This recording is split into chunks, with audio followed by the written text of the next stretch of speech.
This week, we are talking about how to tap your inner mentor.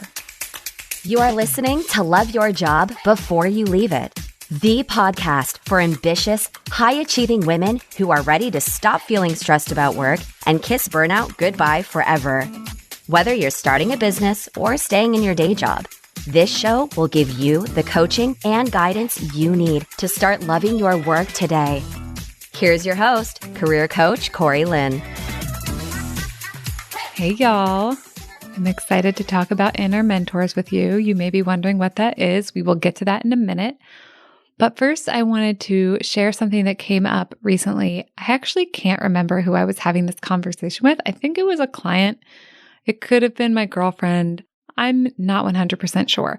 But what we were talking about was basically having high standards and then not being able to meet them and how painful that is. And what I said was, if you want to have high standards, standards you can't currently meet, then you need to really be celebrating all your efforts towards meeting them, even when those efforts fall short of the standards, right? So let me explain. Just to have a really crisp example is to go to bed at 10 p.m. every night. And that's really hard for you for some reason. And you go to bed at 10, 5 nights out of the week and not 2 nights. If you want to stay with this high standard, stay with this goal until you get it, you have to celebrate the shit out of doing it 5 times out of 7. So that's one example. Let's see, what's another example? Let's say you're learning a foreign language. I studied French in high school and college. I actually lived in France for a while, which was super fun and also really hard in some ways because I moved to a country where I spoke the language somewhat, having learned it in school, but then had to do shit set up a bank account and negotiate places to live, which brought up some interesting challenges actually. And now when I remember it, I'm of course I can figure out what the fuck I'm dealing with right now because I moved to France as a 23-year-old and sorted that out. Anyways, that's a little tangent for you. So let's say you're trying to learn French and you want to be fluent and you're not fluent, right? And you fuck up your grammar all the time and you put things in the wrong tense and things like that. I'm it's been so long since I've even spoken French. My brain's how do we even speak a language? What could we mess up? In French, I remember one thing we learned was subjunctive tense, and that was really confusing for me. So if I had a really high standard, I always get my subjunctive tense right. I speak French fluently. I never make mistakes. That's a pretty fucking high standard, y'all. First of all, y'all know my thoughts on perfection. Not a real available goal, but let's just say you wanted to get the subjunctive case right, 9 times out of 10, if you're going to have a high standard like that and you are not able to currently meet it, you need to celebrate your efforts in order to be able to get to that high standard. Because here's what I see people do. I see people have a really high standard that they can't meet, not meet it, beat themselves up, and give up. That's never going to get you there. It's just going to make you feel like shit, basically forever, right? We don't become the person who can do the thing we can't do yet by beating ourselves up. I know a lot of us try to do shit that way, but it doesn't work. And if by some weird miracle you do get to there, it won't feel good if you've used beating yourself up as the fuel. Because as we've talked about before, the destination will feel like the journey. So if the journey to getting there feels like judging and shaming yourself, achieving the thing will still feel like judging and shaming yourself. If you want to speak French fluently and you judge and shame yourself and somehow still manage to get there, you will still experience your French is not good enough because the destination will feel like the journey. Does that make sense? I hope it makes sense because y'all aren't here to tell me if it makes sense or not. So come tell me on Instagram. I would love to get your questions and help elaborate or explain the finer points of that if it doesn't make sense to you. I'm here for your feedback and requests, y'all. Hit me up at Corey Lynn on Insta. Okay, now what we're going to talk about this week is your inner mentor. What even is an inner mentor? So my idea of the inner mentor is this part of your brain that you can tap into that is like a mentor. It has these really great ideas and it has insights that you haven't thought of, which maybe won't make sense to you immediately because it's your inner mentor. It's literally your own brain. We'll get into that in a minute. And I love this concept because I think it's such a source of inspiration and guidance that doesn't require anyone else.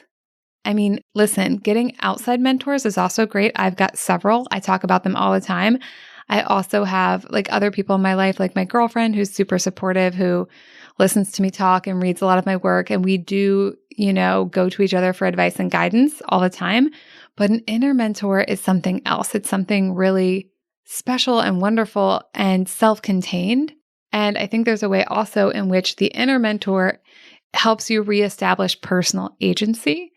When we go to an outer mentor, we're sort of like deferring sometimes to their ideas. And it's not that that's wrong. Like I talk to my mentors who have like businesses that are, bigger than mine, or they've like successfully done things in their businesses that I haven't done yet. And I'm like, hey, how'd you do that? They have great information. They can tell me how they did it, but they're always going to be telling me how they did it. And they're going to have like external guidance, which is not the same as internal guidance, right? And that can be valuable, but I'm really big into this idea that you're in charge of your own life, right? It's like we talked about in the podcast about when is it time to leave your job? And the answer is whenever the fuck you want for whatever reason you want, because you are an adult and you're in charge of your life. So as much as we may want to get insight and advice and guidance from outside mentors and outside resources, hello, Google searches, anyone? We're ultimately the one who has to like make the decision about what we're going to do with all that information. And what I see people do all the time is just defer to an outside resource. Honestly, sometimes people defer to me, right? I'm their coach and they're like, well, what does Corey think? What does Corey think I should do? And that's why I'm always telling y'all and my clients, I also consider y'all my clients, just so you know, you're just my podcast clients versus my one-on-one clients. I'm always telling y'all and my one-on-one clients, you are the one who has to decide what you're going to do. Like you're the one who knows for you. I can be your coach. I can help you see what your thoughts are creating. I can help you see why maybe you don't have a result you want yet and how you could get to that result, how you could create more of what you want. But at the end of the day, what I'm also trying to teach you is to have agency and to take agency over your life and not just defer to outside people. Because like the way my mentor grew her business might not be the way I grow my business. Now, her information is still really killer and worth me finding out. But I, at the end of the day, have to make the choices about my business, and my business is going to be my own, right? It's going to be different. So here are two key components I want y'all to think about when you think about the inner mentor. One component is, how does the inner mentor talk? How do you talk to yourself when you're the inner mentor versus how we talk to ourselves most of the times as human, which is often not great, right? And the other thing is like the quality of ideas and where the ideas come from. Okay, so thing one is like, I know that for most of us, me included, we have a lot of critical voices inside our head. Our brain says a lot of fucked up shit to us like all the time. My brain still does this, right? So one of the metaphors I use here is the idea that there's a part of your brain that's like a parrot. So it just is repeating shit it heard. Like I always think of my brain parrot as like repeating mean shit it heard in like 1996. And that it doesn't actually know what any of it means, even though it can use the language properly in a sentence. And the reason I think about it this way is because I think it's easy to think like, oh my God, my brain's such a fucking asshole. Why is it mean to me all the time? So I don't think my brain's a mean asshole anymore. I used to think that. But now I think about it like this. I'm like, well, my brain just wants to keep me alive, right? Like that's what it evolved to do. It's like, oh my God, I got to keep this bitch alive. Are you fucking kidding me? Keep her alive, keep her alive, keep her alive. And so it thinks a lot of things are dangerous. It wants to keep me alive. And the way that it tries to do that is by parroting things it heard from authority figures, parents, teachers, cool kids from middle school. None of those people are who I want to take my directions from in life now as an adult. But there's a part of my brain that doesn't realize that. And I do things, especially as a person who I quit my safe, cozy corporate job to launch a business. I stopped identifying as a straight person and decided to identify as a queer person. I have left identities that seem safer. They aren't necessarily actually safer, but they kind of seem safer in our cultural narrative. I've left them to go do something else. And when we leave things that seem safe to go do something else, it can kind of freak our brain out. Part of our brain is like, listen, we've been in the cave and it's not great in here, but we want you to stay in here because nothing came along and ate us. You're trying to go out in the sunshine and that seems really good, but we don't know what's out there. Something might come along and eat us, or you might eat a berry and then die, right? If you think about how the brain evolved, I think this metaphor actually makes a lot of sense. So when my brain says mean shit to me, one way to think about it is like my brain understands what it's saying and it's like systematically trying to like sabotage me and destroy my life.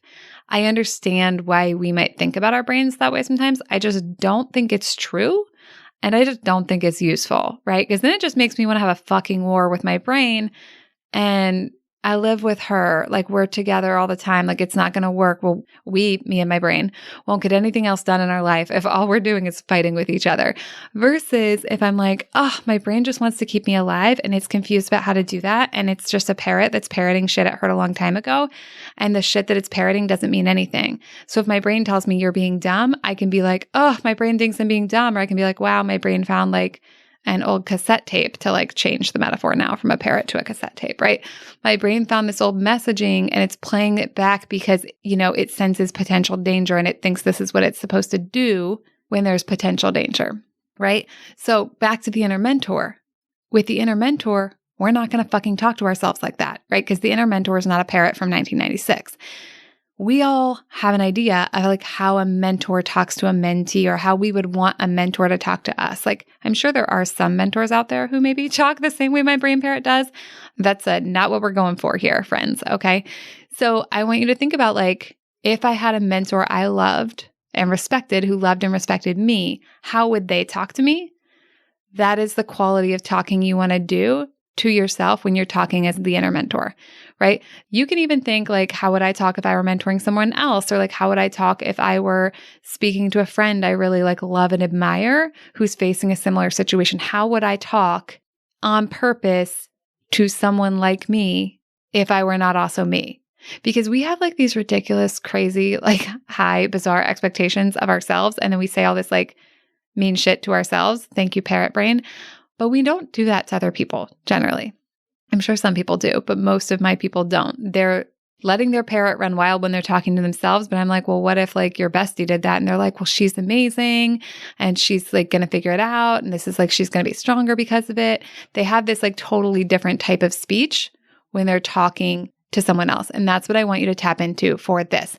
Now, the second thing is the quality of ideas, right? So when most of us think about like how to figure things out or how to problem solve or like how to navigate our career, we are thinking about it from the lens of being ourselves. Now, that might make sense because we are ourselves, right? You're maybe out there like, who else would we be thinking about it as, Corey? Like, what the fuck? But I actually think it really limits our view when we think about our problem as ourself with our resources and our capacities. And there's a really simple trick for finding other high quality ideas, and I'm going to share it with you. So the simple trick is to basically just ask yourself, like, what would someone else do? Don't just say someone else, though. Your brain will look at you with some side eye, like, what? Pick a specific person, right? Like, what would Brené Brown do? What would Michelle Obama do? What might Oprah say about this? Like, I don't care particularly who the people you choose are to use this framework, but I want you to choose on purpose. I want you to choose somebody that you think is brilliant, that you think has like really amazing ideas. It might be someone in your industry. It might be like someone actually in your office. Like maybe there's like a really badass female VP that you're like, yeah, what would she think about this? If she were my mentor, what would she say to me? Right? Now, here's the thing. You might think like, well, but asking myself what I should do and like asking myself like what Michelle Obama would say, like, why would that come back with something different? But it actually does, because your brain's doing like a completely different, I'm going to call it Google search, right? The Google search with like, oh, what should I do is limited by your brain's perspective about you and what it thinks is possible for you. Whereas when you think like, if Michelle Obama were my mentor, what would she say to me? Your brain will suddenly tap into this like whole other well of creativity and everything you've ever read about Michelle Obama. And it'll like be like, oh yeah, this one time she did this one thing and she figured this thing out this way. I don't have actual examples. That would have been helpful. I don't have them. It doesn't matter. The point is you can tap into so much inner knowing that actually already exists in you that's just not currently available to you because you're not doing the right search terms to get it, right? This is kind of like we talk about confirmation bias. Like confirmation bias is like whatever you already believe, your brain will do that little search and then it'll come up with data to support it, right? So if you're in a situation at work that you're like, this is fucking unsolvable, your brain's like, yeah, I agree. It's unsolvable. I will suppress any data I have about how we could solve that. But if you come into the same situation and you're like, okay, but what would this like mentor I'm imagining, what would they tell me to do? Your brain's coming in with a different set of biases. Your brain's coming in with like a bias for solutions, especially if you think the other person's fucking brilliant. Your brain's like, well, I think they're brilliant, so I think they'd be able to find a solution. And if they would be able to find a solution, what would that solution be? Ta-da. And then your brain has an idea that was like previously unavailable to you, not from the other actual person, but from you. This is your inner mentor. Your inner mentor is actually you, your brain, your ideas, but we're just like kind of using a little roundabout way to tap into this knowledge that you always have inside of you, but your brain is just generally sort of not presenting to you. So for you, it might be like, what would so-and-so do? Another frame that I've used for this that was really successful with a client was I was like, she was dealing with something in her personal life and she thought it was like totally unsolvable, right? And I was like, okay, but if you were at a job interview and they gave you like this paper to fill out and they presented this exact same problem to you and said, hey, this is like a logic puzzle for this job application thing, and there is a solution to this, and we just want to see your logic of how you would solve it, then what would the solution be? And it totally changed how she was thinking about the thing in her personal life, because she was looking at the thing in her personal life like, this is just what it's like to be a woman who has like a demanding job and 2 kids, and like fucking our country just shits all over women and like misogyny and the patriarchy, and it's like never going to get better. And like I have a great husband, but like it's still like some bullshit, and I just have to feel terrible. And listen, y'all know me. Y'all know I agree that like there's a lot of like misogyny and patriarchy and bullshit and social conditioning women get and social expectations that women receive all the time. So like that's all real, but that didn't actually mean her thing was unsolvable. But if she's looking at it going, I just have to feel fucking terrible, then guess what's going to happen? She's going to feel fucking terrible. And she's not going to come up with a solution, right? She's just going to feel terrible and wait for the thing to like go away. Or she's just going to like suck it up about that thing and then be like mad about it, right? Like be low-key resentful or maybe high-key resentful. Versus if you think about it like this is a logic puzzle and there's a way to solve this and I actually don't have to live my life this way, then guess what happens? You come up with solutions and then you get to choose. Like, would I rather just keep this thing and not solve it? Like, what kind of solutions are these? Do I want to choose them? Then you're in this position of agency where you get to decide versus thinking like this is just the way it is for a woman and it has to suck. That's not a super fun or empowered way to look at things. Like, even if I agree that there are forces in the world, like patriarchy forces, right? The patriarchy forces, but you know what I mean? Like, there are people we're going to run into in life and in the office who are sexist, who are going to offer us some patriarchal bullshit. But how we respond to that is where our power is. Whether our response is like, yeah, I guess my life has to be terrible in this way, or whether our response is like, I'm going to get creative and solve this for myself, or like whether our response is like, I'm going to file a lawsuit. Lots of things are available to us, right? But for us to choose a different choice, we have to see that we have agency. And one of the ways we can see that we have agency is to see that we have options. And one of the ways that we can see that we have options is to tap into the inner mentor. Okay, so to recap, your inner mentor is just you using your own brain differently. It's you coming at problems or situations in your life from a slightly different framework or a wildly different framework or lens, right? So it's going from like, this is my personal problem in my personal life to like, what if this were a logic puzzle in a job application process? Or like coming at this from, what if this were my bestie's problem instead of my problem? Or coming at this from, what would this really famous, brilliant woman say if she were my mentor? And that just allows our own brain to come up with new insights, guidance, solutions, ideas that were always in there, but were not being presented to us. They were not available in like the old Google search our brain was doing when we were just thinking about it as like, this is my problem / situation, and I have to come at it with like my current know-how and abilities, blah, blah, blah, blah, blah. So that's one part of it. And then the other part, which is not to be overlooked, is the quality of the self-talk, right? So it's not just tapping into these high quality ideas and solutions that already exist inside our brain. It's also talking to ourselves about our problems and situations in a different tone of voice. Internally, I mean, maybe externally, maybe you talk to yourself out loud. I for sure talk to myself out loud, But even just inside our own head, it's a really different experience when, if something doesn't go the way we want it to, and we think to ourselves like, oh, you're a fucking idiot, versus thinking to ourselves like, okay, that didn't go the way we wanted it to. And that's okay, because we're going to figure it out. And like, what went well? Let's look at that first. Let's look at what went well.